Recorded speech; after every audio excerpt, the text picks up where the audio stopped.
My name is Michael Shikatano, and this is Right Here, Right Now, a podcast to inspire the learner inside each of us. In a world that is full of so much information, we will help find and package that information so that you can use it in your lives every day in practical ways. And in each episode, we will remind you of the importance of being present and mindful of your daily thoughts, actions, and interactions. It is truly the most vital step to learning and growth, being mindful and present right here, right now, to take on life's challenges and turn them into life's lessons. So come on this venture with us, a new beginning, a new journey that starts right here, right now.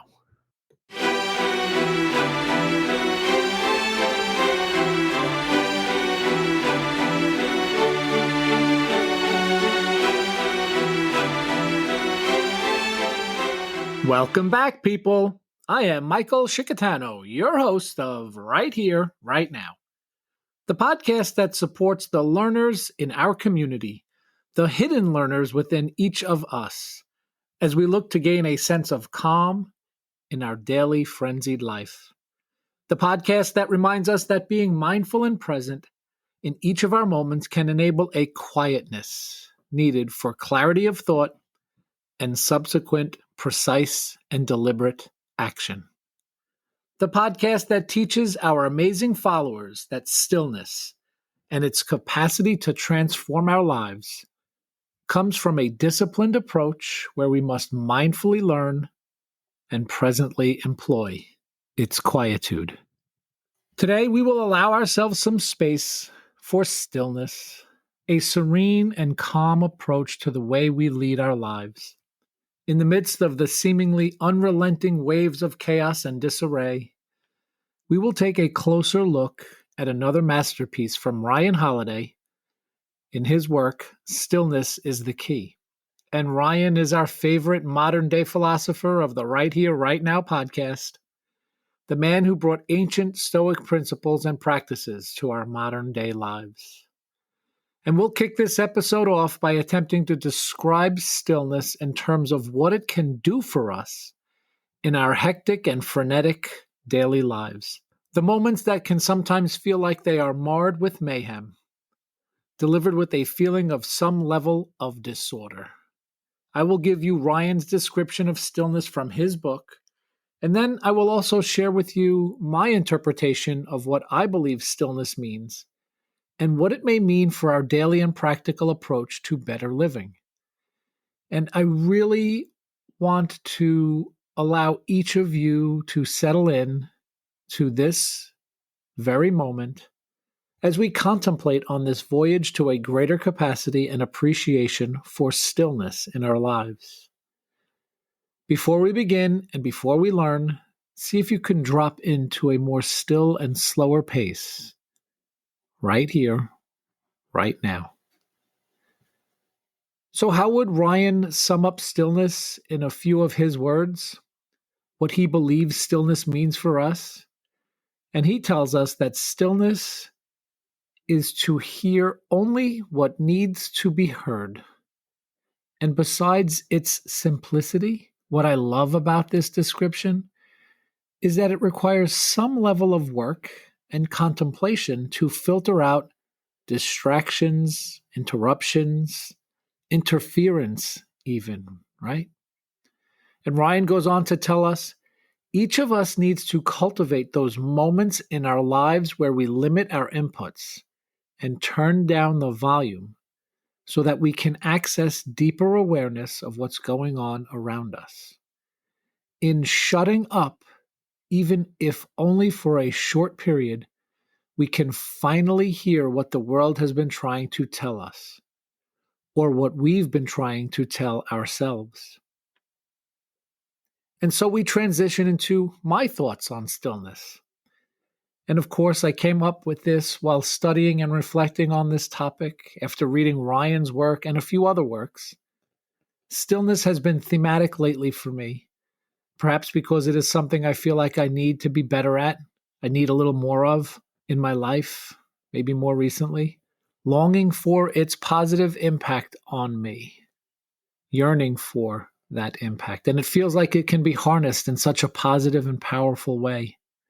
Stillness. We may even want to start with some synonyms when we think of stillness here, right? How about calm or peaceful, tranquil? But somehow it feels like stillness is a bit more than these. Maybe just semantics, or perhaps not, but I will use my words to express stillness as the capacity to quiet our minds in the midst of the noise. And noise is not just external sounds here or distractions from within, but the tumult or chaos, right, that we endure routinely. Again, here, there is contemplation in what we need to accomplish, a higher level of stillness, what we set out to do to become more still. And of course, as I'm working on this episode, I came across a few quotes that made me think about the capacity of our improved actions with some deliberate use of silence and a greater need for silence. And this one is anonymous. A seed grows with no sound, but a tree falls with huge noise. Destruction has noise, but creation is quiet. This is the power of silence. Grow silently. And then our good old friend, Mr. Rogers, tells us, it seems to me that some of us value information over wonder and noise over silence. And I feel that we need a lot more wonder and a lot more silence in our lives. And one last quote here. Within you, there is a stillness and a sanctuary to which you can retreat at any time and be yourself. And that's from Hermann Hesse. Beautiful words on silence, a lost art in our practice of progress in life, perhaps. Let's dig a little deeper here, and we must understand that there is an active process in doing something to achieve or reach this state of stillness. I know that sounds like stillness is just doing nothing, but I think it takes some active participation here. Let's explore. And maybe it's not about reaching a perfect state of stillness, but we make progress in becoming more still as we gain experience in this practice. If we think we can attain this level of stillness by locking ourselves in a soundproof room or walking around with noise-canceling headphones, passively attaining stillness, the quietude, we may be missing the point here, and perhaps missing out on the vital aspect of this approach. Again, the goal is of more value when we embrace the journey to get there, when we look to gain from the work required, to show progress in how we got to a higher level of stillness.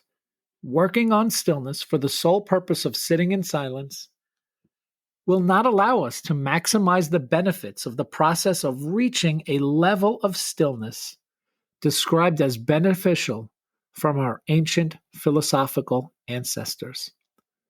Remember, Ryan informs us about stillness here, to hear only what needs to be heard. There is a selective and active approach to this practice. We decide what to let in. We decide when we need more space. We decide how to interact with the world around us when the world is asking so much of us. And we all can imagine as the noise continues to ramp up in amplitude and creep up in intensity and dial up in frequency, it may become more difficult to know what needs to be filtered out, what needs to be silenced, and hence what needs to be heard, what we must focus on when we tune out the distractions, the disruptions, the interruptions, the perturbations, which we know, if you've been paying attention, will continue to come relentlessly. And this becomes the practice. This becomes the habits we form in how we can mute the ruminative internal racket that plays in a loop in our minds. How we can choose to be aware of what we focus on, in what we lend our minds to in our disorderly and ever-changing world of clamor. We must understand that reaching a level of stillness that will serve us well will require many disciplined and active processes and an approach of self-awareness, mindfulness, and an appreciation of the importance of our ability to be in constant search of and recognize the virtue of attaining and actively sought after inner peace. A lot of words there, people, I know. Think about it. Simply put, we just need to work for the silence. We just need to work for the stillness. So let's help prime the pump here again, people, as we gain insight into unlocking the power and pragmatic benefit of stillness, how it may serve us on our journey to the good life, a life well lived in our endeavor to be present and mindful in each of the moments of our lives. Let us again conjure up some quotes here, as we often do, right here, right now, that wakes us up to this very moment, allows us to attend to our senses here as we settle in to this very moment. And I believe that I have written about and quoted this philosopher in previous episodes or writings, or ones yet to be released in our vault of upcoming episodes as you follow along in our third season of Right Here, Right Now, where Blaise Pascal, the French mathematician, physicist, and philosopher, known for a quote about the value of sitting in silence, embracing the virtue of stillness. And he said, all of humanity's problems stem from man's inability to sit quietly in a room alone. This quote underscores the idea that many of our troubles and distractions come from our discomfort with solitude and our constant need, a craving, perhaps, for external stimulation. It encourages self-reflection and contemplation as a means to address these issues. And so we can consider starting here, reflecting on what we need to do to be able to sit in quiet, cultivate the quiet, harness its extreme yet subtle power to change each of our very moments that need this level of calm resolve in the turbulent circumstances we may sometimes find ourselves in. And I propose here, as I write these notes out, that we may soon, with practice, not even feel the turbulence after we spend enough time being still, practicing stillness. And this may seem counterintuitive here, that any amount of noise or perturbation would seem louder in the stillness that we're aiming for. But I believe and I've felt that we're better at watching the world around us in slow motion, right? And here I'm thinking the scene from an old movie, the Matrix movie, you might recall, when the bullets are moving so slowly he can dodge them all. Maybe that is the enlightenment of stillness. The point is, I believe that when we slow down, our world around us slows down as well. And we begin to realize that we must embrace stillness as a gift we must open in the present moment, a gift that sometimes comes unexpectedly, one that we at first resist in its simplicity and its obscure magnitude in what it can do for us. We will come to understand that we must not put off stillness. We look for moments that we can foster its presence. So let's get into his masterpiece. In Stillness is the Key, Ryan Holiday writes a chapter titled The Stillness of Winston Churchill, where he discusses Churchill's life, particularly the period of his political exile in the 1930s before his heroic leadership effort displayed during World War II. And during this time, Churchill was largely out of government, often referred to as his wilderness years, sort of off the grid. And Holiday emphasizes how Churchill used this period of apparent political obscurity to his advantage. He withdrew from the intensity of government roles and took time to reflect, write, and prepare. He honed his leadership skills improved his oratory, and deepened his understanding of history and strategy. This period of stillness allowed Churchill to develop the resilience and wisdom he would later need when he returned to a position of great responsibility as Prime Minister during World War II. It's a testament to the power of stillness and self-improvement during times of apparent setback, which is a key theme here, right? But we must be aware of the stillness that is gifted to us, aware of the capacity that stillness has for the way we can improve, learn and reflect and grow and evolve for the uncertain times ahead. And we begin to get comfortable with the disquiet of the uncertainty. Maybe there is some healing that needs to take place. Maybe there is a lesson we need to work on from our past failures. Maybe there is just enough silence and stillness and peace for us to figure out exactly what it is that we need to do in this exact moment to be better than before and better prepared for what's to come. And so we will take a closer look at more of the insights and concepts from Ryan Holiday's Stillness is the Key. Again, one of my favorite authors and philosophers. He's quite prolific in his ability to churn out wonderful ideas and thoughts for the modern world.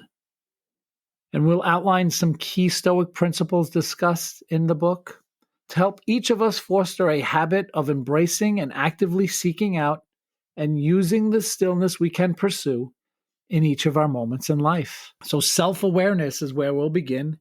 Ryan consistently emphasizes the importance of self-awareness, understanding our own thoughts and emotions. This aligns with the Stoic principle of knowing oneself and practicing self-examination. This allows each of us to be aware of the impact that our experiences have on ourselves as well as others. And we can propose that almost any endeavor to improve our well-being and adopt a practice to benefit our sense of being well must begin with self-awareness. It's almost as if we wouldn't be able to notice we need the change or improvement without the ability to be self-aware. And mindfulness, of course. Stillness is the Key advocates for the practice of mindfulness, being present in the moment and fully engaged in what we are doing. And Joseph Goldstein had mentioned something on a podcast I was listening to as I was preparing for this. He calls them NPMs, noticings per minute. It's incredible, right? Being present in the moment and fully engaged in what we're doing, what you're noticing in each of your moments. Stoicism promotes the idea of focusing on the present and accepting what is within our control. And Ryan writes so beautifully about staying present, and he combines the spirit of memento mori and mindfulness here, in my opinion. Who is so certain that they will get another moment that they can confidently skip over this one? Wow, so beautiful, right? And then inner peace. The book explores the idea of finding inner peace and tranquility despite external circumstances, which is a core Stoic teaching. The Stoics believed in developing emotional resilience and calm in the face of adversity, growing and gaining from the setbacks, right? This we learned a great deal about in the Amr Fati episode of Right Here, Right Now, our destiny that serves us. And now we look to being still with an inner peace to get us there. Acceptance of the present moment. It's a bit like mindfulness, but Stoicism also encourages embracing the present moment, accepting it as it is, and not being overly attached to the past or the future. Ryan also highlights the value of accepting what we cannot change, what is within our control. And practical wisdom. It sounds a little bit paradoxical, right? Practical wisdom. Everybody thinks wisdom is this really wonderful, enlightened knowledge. It's really practical, though. Ryan delves into the idea of practical wisdom, using reason to make informed decisions and respond to challenges with clarity and wisdom. This aligns with the Stoic pursuit of wisdom and rationality in decision making. And what I really like about this concept here is that we can use the stillness to cultivate this practical wisdom. And when we make progress in this endeavor, the wisdom we gain can help us find the moments of stillness to get us through the obstacles we know we will face. Resilience and adversity. Stillness is the key, touches on the Stoic approach to facing adversity with resilience and courage, viewing challenges as opportunities for personal growth. And we can extrapolate this in terms of what we learned about loving our fate, amor fati, where we can even crave the challenges we know we will face, and in developing a spirit of being anti-fragile, where we not only survive the challenge or crisis, we thrive, we grow, we gain from the events that challenge us, that push us to our greatest limits of tolerance, right? If we don't feel like we're challenged, how can we grow? How can we change? How can we evolve? Letting go of what we can't control here, Stoicism emphasizes focusing on what is within our control and accepting what is not within our control. Ryan discusses the importance of releasing attachment to these things beyond our influence, as they serve little purpose and waste endless amounts of energy. And one thing I've been asking myself over and over in some of the things that I battle with, the challenges I face, the strife in my life, what purpose does this serve as I sometimes want to ruminate on things or worry about the future? What purpose does that serve? Get present, get grounded. And these principles are interwoven throughout the book and serve as a guide for each of us to finding stillness and peace in our modern day lives, while drawing on the wisdom of ancient Stoic philosophy. This is what makes Ryan Holiday so enormously popular and his teaching so powerful. As I have often said of these ancient principles, they have withstood the test of time, endured over many years, and sharing them right here, right now, with each of you allows us all to put into practice some of the more relevant and valuable tools from these ancient philosophers. Stillness is not just sitting in quiet or sitting in solitude. These practices can help us find the resolve to be still. However, let's imagine that stillness is remaining calm amongst the tumult that has been sprung onto us. Remember how Ryan describes the stillness we seek: to hear only what needs to be heard. This requires an awareness of our emotions, and the response must be slowed down. We must be aware enough to not react during emotionally charged moments in life, when perhaps we might ignite a fury and unleash a wrath upon those who may not deserve our reactive and misguided reactions. I'm sure we will not really ever regret embracing stillness in a rough moment here, whereas we may regret the acts of reactivity and a mindless response. And so, as I often do when learning about how we can employ these practices, I went looking for some more information on stillness in my quest to not only gather more information, but to discover how this information can be integrated with the ancient teachings and connect the ways in which older thoughts come up against newer insights, and perhaps to come up with a new or unique perspective on the topic. Stillness is something that a wonderful writer and essayist, Brianna Wiest, wrote about in her collection of essays, 101 Essays That Will Change the Way You Think. I just love the book. It's truly a wonderful collection of thoughts and ideas that help us make sense of a world that is constantly in motion, constantly placing impossible demands on us, constantly challenging the way we think in terms of what we think we need to do and what we think we need to know. And Brianna writes, stillness is psychologically imperative. We are not built to be running all the time, and doing so leads to absolutely detrimental effects. When overworking is our identity, we lose track of who we actually are, and in the process, we stop living actual lives.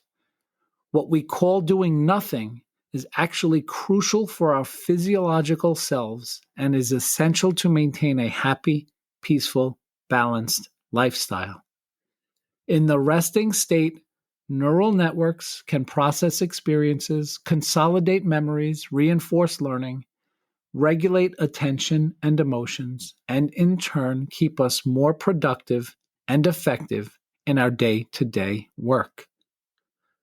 When you do not sit and allow yourself to reflect, reconcile, and acknowledge what you feel, you actively give said feelings more power. Suppressing negative feelings only gives them more power, leading to intrusive thoughts, which can prompt people to find ways to be even busier to avoid them. The space and quiet that idleness provides is a necessary condition for standing back from life and seeing it whole, for making unexpected connections, and waiting for the wild summer lightning strikes of inspiration. It is, paradoxically, necessary to getting any work done. I love that assessment. Summed up quickly, you're doing a whole lot of work to do a whole lot of nothing, to be still, to be quiet, embrace those things, process your thoughts, emotions, which will inspire you and give you the psychological and the physiological strength and resilience to do more work. And this insight is a wonderful way to help us understand the importance and impact of resting our minds in the stillness we can propagate. A stillness necessary to become better doers and learners and teachers and helpers and workers and lovers and oh so much more of who we are and who we need to be. And let's get practical here. Let's check in with ourselves, reflect on some ideas to help develop habits that will help us become practitioners of stillness, to induce a meaningful and manageable approach to a way to reinvigorate ourselves in the chaotic world that we find ourselves running through. So hopefully by now you're convinced that incorporating stillness into our lives can have numerous benefits for mental and emotional well-being. Even physical improvements will be realized with this practice. And here are some practical steps that we can take to cultivate more stillness in our lives. And the first three I'll explain separately, but in fact they are most useful and powerful when practiced and integrated as one. Meditation, regular meditation practice is one of the most effective ways to develop inner stillness. Meditation involves focusing your attention, often on your breath or a specific object, and learning to observe your thoughts without judgment. And mindfulness, practicing mindfulness means being fully present in the moment. You can incorporate mindfulness into daily activities like eating, walking, or simply observing your surroundings without distraction. The practice of meditation is the most effective means of having the capacity to practice a mindful approach to life. And when you practice these things regularly, they can have a lasting positive impact on your life. And deep breathing, deep mindful breathing can help calm the mind and the body, tapping into our parasympathetic nervous system. You can use techniques like diaphragmatic breathing or box breathing to reduce stress and promote the stillness that we're looking for. And here's a tip from yours truly here, people. Incorporate mindful, meditative, deep breaths in the middle of almost any situation to ground yourself and create a mini moment of stillness right in the middle of your busy and stress-filled days. It's a life-changing practice. And another thing we can do here, so those were the first three, right? Meditate, be mindful, and deep breathing. Do them all together. Very powerful. The next here is a digital detox. Limit your screen time and the constant flux of information from our devices, unless you're, of course, tuning in to right here, right now on those devices. But seriously, creating boundaries with technology can provide space for mental stillness.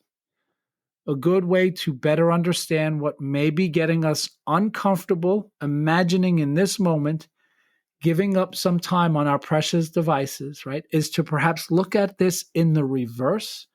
We'd ask ourselves, how could we get our minds racing in the opposite direction of stillness, right? If we're looking to get our minds racing and absolutely out of control, if we were charged to design a way to get that mind zooming in ways that seem uncontrollable, illogical, and completely uselessly, you would introduce the devices that are attached to our hands for far too many hours a day. So put them down, people, of course, after this episode. And we talk a little bit about this before. Journaling. Regular journaling allows us to reflect on our thoughts and emotions, gain clarity, and develop a deeper understanding of ourselves. It can help you to let go of mental clutter and perhaps understand and connect more with your emotions. And even if you employ a practice that is more feasible, just stopping to write down one thought or just one sentence per day in a reflective moment can be a great way to cultivate a moment of stillness. It almost forces you to slow down, to stop even. Nature and solitude.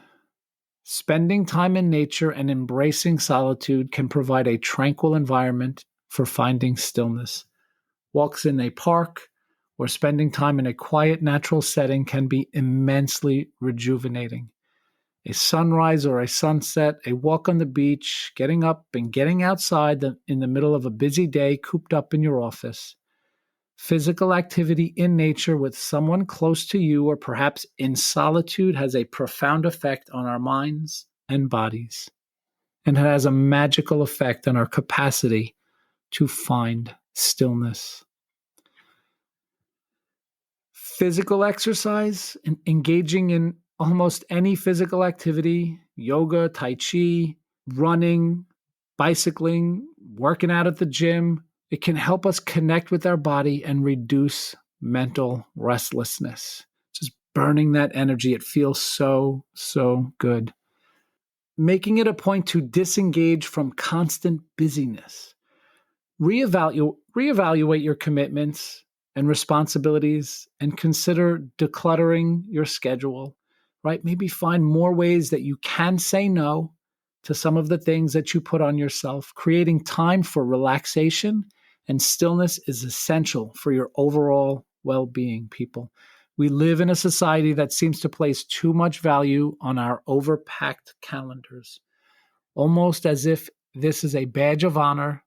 The busiest of us are the most successful, is the mantra. The most gloriously successful in their minds when they're just too busy for some of the more fulfilling experiences that are too often undervalued in the world today. And I have to excerpt Ryan again here. He touched on this so elegantly in the chapter on finding a hobby. He writes, "There's nothing to feel guilty about for being idle. It's not reckless, it's an investment. There is nourishment in pursuits that have no purpose. That is their purpose. Finding fulfillment and joy in the pursuit of higher things, you've earned it. It's there for you, take it. Make the time, build the discipline, you deserve it, you need it, your stillness depends on it." Wow, right? And I'd add here that many other things depend on this: your creativity, your health, mind and body, and yes, heaven forbid, your productivity. Ironic, right? Slow down, stop, disengage, be idle. that turns into more productive human beings, mindfully working much more effectively. And we recently did a whole episode on gratitude. So regularly reflecting on the things we are grateful for can help shift our focus away from what's lacking and create a sense of peace, contentment. Reading and learning. Okay, so if you are a follower of this show right here, right now, you will know these are some of my favorites. Enjoy doing so many on this list, but reading and learning are perhaps the ultimate in allowing my mind and my body and my heart and my soul to be still. When we delve into books, articles, or courses that explore stillness, mindfulness, and related philosophies, or really anything we enjoy that fills us up a bit, we can connect with the virtues that will allow us to greatly benefit from the practices we look to hone. Continuous learning can be a path to inner peace, and this inner peace opens us up for a greater capacity to learn and grow and evolve for a life better lived. And sleep is vital. It's crucial for mental and emotional equilibrium, and creating a sleep routine that allows us to rest well is as important as getting enough exercise and eating in a healthy manner. In fact, if you recall from our sleep episode, Matthew Walker tells us that sleep is the ultimate in what we should focus on for better health and well-being. And if you're struggling with overwhelming thoughts or emotions, consider consulting a mental health professional who can provide guidance and support. Here, people, listen to your mind, listen to your heart, listen to your loved ones that may be encouraging you to seek help. If you can't find this stillness and your mind is constantly racing and it is interfering with your mental well-being, please don't be afraid to reach out and seek professional help. And people, we must remember that stillness is a practice, and it may take time and patience and discipline to develop. We will have good experiences with this practice and then find ourselves straying away for whatever reason. Here is where we must remind ourselves that we must also practice self-compassion. When we get away from the things we know we must do to find the right path on our way to a still and more peaceful mode of existing. Be gentle on yourself. With all of these practices, you've heard me say it many times. Start small. And I really like how mindfulness and being present shows up yet again as a profound way we can embrace the stillness, and how the stillness can help cultivate our practice of being more present and mindful. So I will leave us with one final quote from Ryan on the practice of being present. It also helps to encourage us to be more gentle and compassionate with ourselves. And he writes, "Be present. And if you've had trouble with this in the past, that's okay. That's the nice thing about the present. It keeps showing up to give you a second chance. So as you venture on this journey and the path becomes more clear, in this expedition of a compassionate mindfulness practice to gain the stillness in our lives, be present to hear what only needs to be heard. Be mindful to quiet our minds in the midst of the noise. Begin your work, people. Practice this habit, finding the techniques and strategies that work best for you. Find a partner who can help you and whom you can support on this journey, and incorporate them into your daily routine to cultivate inner peace, outer calm, and a spirit of steadfast stillness right here, right now. Thank you all for joining us. We'll see you next time.